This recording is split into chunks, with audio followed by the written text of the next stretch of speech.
Who shows the path without a guru? The journey of life is long, and the path to the supreme is subtle. Our lives are a reflection of knowledge that we have imparted from someone. All the success we have achieved is traceable to a mentor, a guru. Jai Swaminarayan. We have gathered today to understand a truth so fundamental to human existence that it transcends all the differences of caste, creed, and culture. It is a truth conveyed profoundly in a simple query: Guru bin kaun batave baat? Who shows the path without a guru? The journey of life is long, and the path to the supreme is subtle. In this endeavor, the role of a guru is not merely important, it is an absolute necessity. Today, we will discuss two core principles: the necessity of Guru in the material world and the Guru's essentiality on the path of spirituality. Our lives are a reflection of knowledge that we have imparted from someone. All the success we have achieved is traceable to a mentor, a Guru. In any Laukik Vidya, this need is undeniable.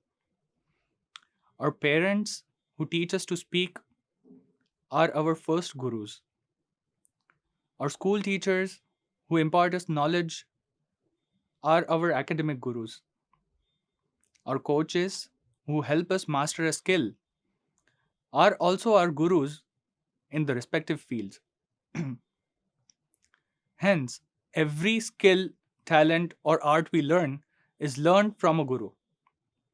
Consider the legends. Arjun, the legendary archer who is credited to master the Dhanur Vidya, he credited his mastery to Dronacharya. Sachin Tendulkar attributed his success to Ramakant Acharekar. Pandit Ravi Shankar, the sitar maestro, acknowledged Ustad Alauddin Khan's guidance for his expertise. Even the greatest swimmer in history, Michael Phelps, stated that without his coach Bob Bowman, he would have never achieved 23 Olympic gold medals. These icons prove that having a guide or a guru makes all the difference in achieving success. But the need for a guru is most clear in the face of absolute collapse. The battlefield of Kurukshetra revealed the need for a guru. Arjun was a mighty warrior. He was the great archer whose impossible feats were a legend. Even as a boy, he could pierce the eye of a fish on a spinning wheel with uncanny focus.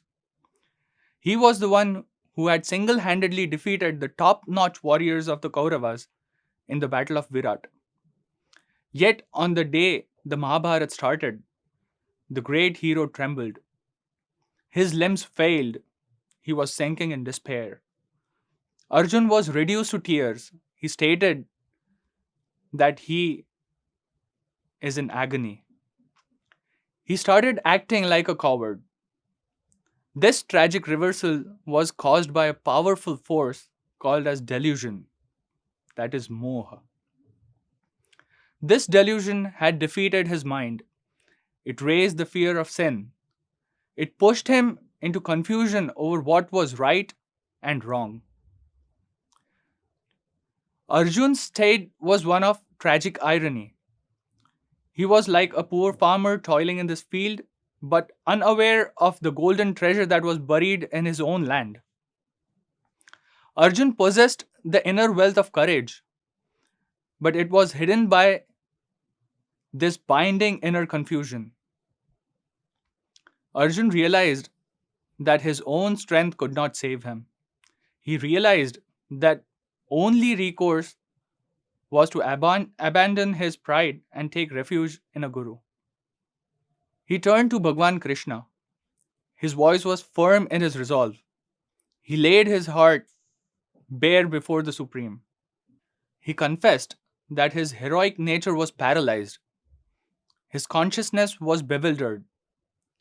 He then made the sacred transforming vow, Shishyasteham Shadhimam Tvam Prapannam. He formally established the Guru Shishya relationship. Arjun stressed that he saw no power capable of healing his soul scorching grief. He accepted Bhagwan Krishna as his only destroyer of sorrow. Similarly, consider the great tennis player Novak Djokovic.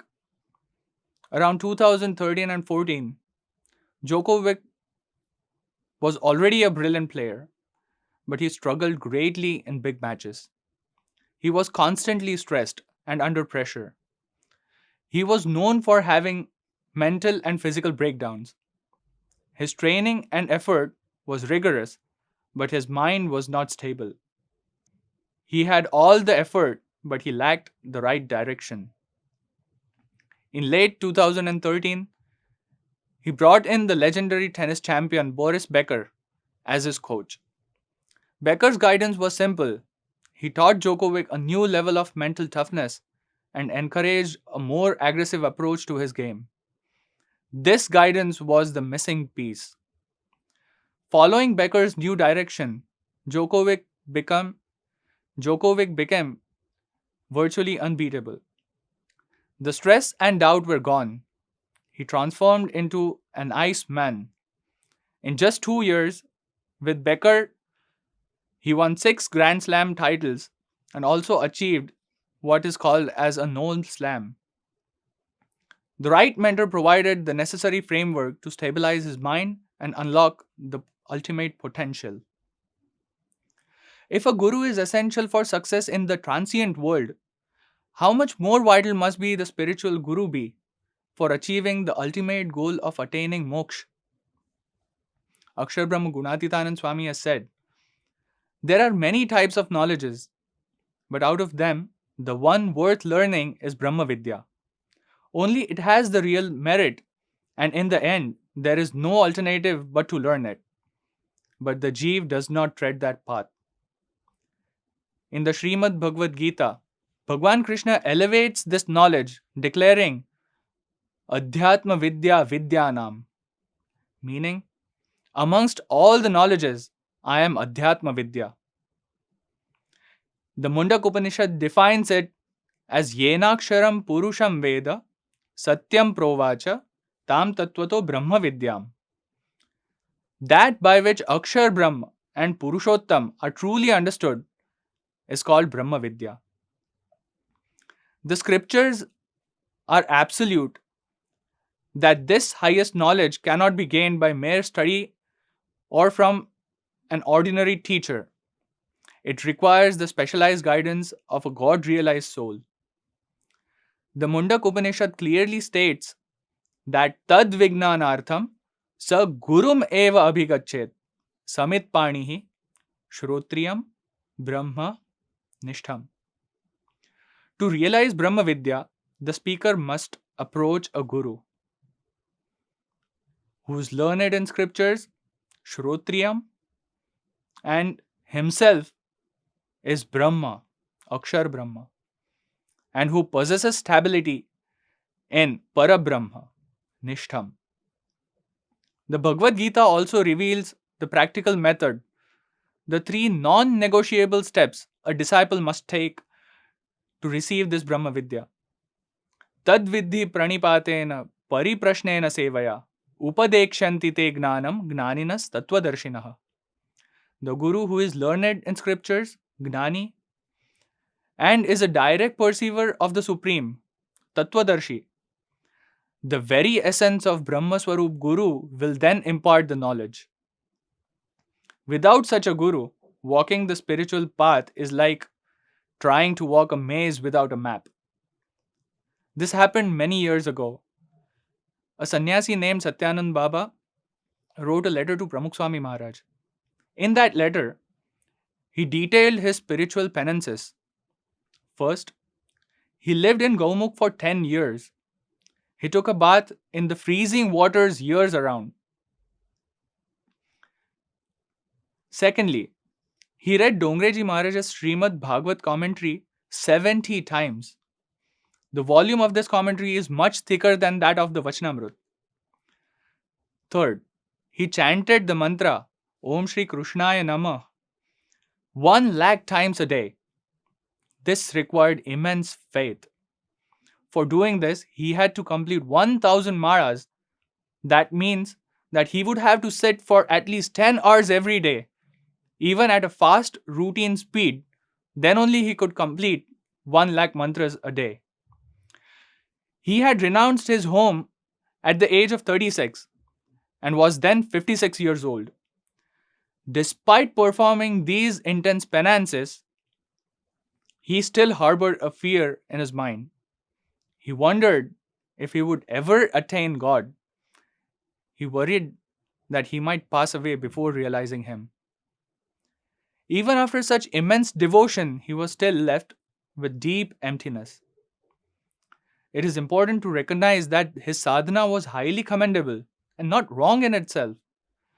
However, most rigorous sadhana needs the correct orientation. The Brahmaswarup Guru acts as the essential guide. The Guru ensures that the devotion is channeled in the right direction to reach the ultimate spiritual destination. The spiritual path is subtle and easily subject to delusion. The role of the Guru here far surpasses that of a mere advisor or a guide. On this path, the ultimate quest is inner purification. The human existence is plagued by inner darkness. The mind is constantly stormed by the thoughts of malice and anger. A Guru is the one who purifies the mind and also the heart. The famous psychoanalyst Carl Jung recognized this dilemma and he confessed. He said, "In my darkness, I could have wished for nothing better than a real life Guru. Someone who could have disentangled me the involuntary creations of my imaginations. A true Guru, whose own heart is free from all darkness, cleanses the disciple's soul." The journey of Professor Gokul Kamath, a visiting faculty at prestigious IIMs, profoundly illustrates this truth. Professor Kamath was a successful professional. He was a co-founder of a business school and a consultant for a Korean company. But his personal life was marked by vices, including heavy drinking and consuming meat. In 2004, he reluctantly visited an ashram to fulfill his mother's wish.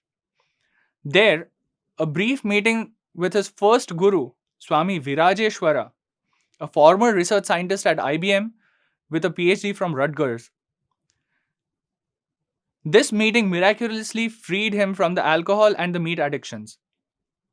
In 2012, while at the peak of his career and about to become the business head for Southeast Asia of his company, he followed his guru's command.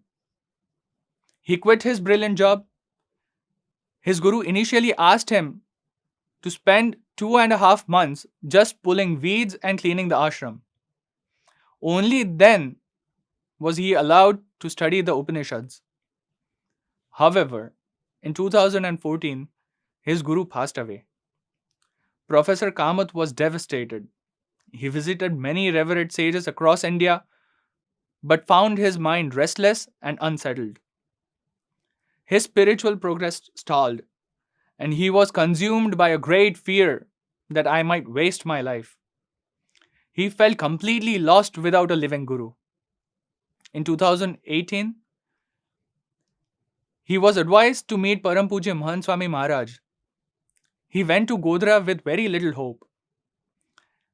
At 5:15 in the morning, when Swami entered the puja hall, their eyes met each other. Professor Kamath described that the moment he saw Mahant Swami Maharaj was electrifying. He instantly saw a clear, direct, and compassionate answer in Mahant Swami Maharaj's eyes. He felt that Mahant Swami Maharaj is saying, "You are looking for an answer, and here I am." In that single glance, he received the blessings. "My blessings are with you, you just don't worry." he felt an ocean of compassion flowing towards him. He attended Mohan Swami Maharaj's Puja Darshan. During that time, he witnessed a state of true realization. He said, Swamiji was completely immersed in God. It is not that he existed and God existed separately. There was no two. For the next 45 minutes, tear flowed continuously from his eyes. He felt that his previous birth's sins are being cleansed. He concluded that he is at the level of God. There is God who walks through him. Professor Kamath's experience powerfully demonstrates the spiritual guru's unique power. Only a true, God realized guru can purify the heart, grant the realization of the divine, and secure the jeev on the path to the supreme. This is the ultimate essentiality that the spiritual path demands. Dr. A.P.J. Abdul Kalam also understood this. He called Pramukh Swami Maharaj his ultimate teacher, the guru who gave him this realization. On meeting Pramukh Swami Maharaj in Sarangpur, he said, "You are a great teacher from whom I learned. Remove I, remove me. That is a great lesson I have learned." He writes in his book Transcendence, "Now finally, Pramukh Swamiji has put me in a God synchronous orbit. No maneuvers are required anymore, as I am placed in my final position in the eternity." The Guru's ultimate aim is to lead the disciple to the highest knowledge, that is Brahma Vidya. Therefore, as a final, timeless instruction, Mohan Swami Maharaj has personally given a key to the path to the eternal success in the Satsang Diksha Shastra. Atah samashrayen nityam pratyaksham aksharam gurum sarva siddhikaram divyam paramatma anubhavakam. He says that we should always take the refuge of the manifest Aksharbrahman Guru, who enables one to attain all the objectives and experience Paramatma. So let us resolve today to hold fast to the words and the life of our Guru Param Pujya Mohan Swami Maharaj and make sincere efforts to please him. Jai Swaminarayan. Thank you for joining us today and listening with such devotion. Bhagavan Swaminarayan has taught us the power of listening to Katha. It purifies our mind and brings us closer to God. So if this Katha helped you, give it a like, subscribe for more, and share it with someone you care about. Until next time, Jai Swaminarayan.